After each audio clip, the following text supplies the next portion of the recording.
ఇందా మజ్జిగ అన్నం పెట్టాను.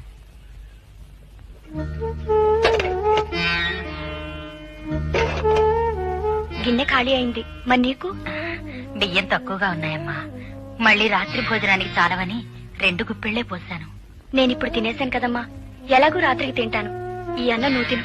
వద్దమ్మా వద్దే, చదువుకునే పిల్లవి, ఆకలవుతుంది. తీసుకెళ్ళమ్మా. పర్వాలేదమ్మా, నువ్వు తిను. నెల చివరి రోజులు కావడంతో ఇబ్బంది అయింది.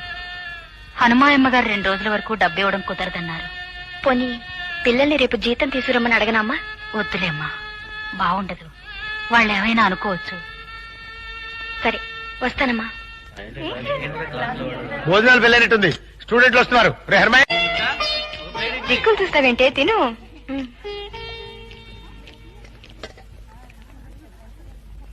దరిద్రుడా అక్కడ పోస్తాడు, నాతో పాటు ఆడుకోకో. దరిద్రుడా, టిఫిన్ ఇచ్చావు, మంచినీళ్ళు ఇవ్వలేదు. పొరపాటు అయిపోయింది, బాబు వచ్చేస్తున్నాను.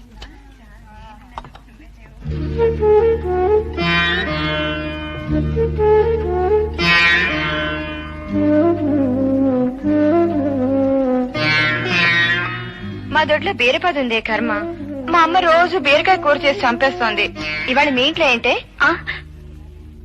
మా ఇంట్లోనా? మా ఇంట్లో బంగాళదుంపల వేపుడు, టమాటా పప్పు.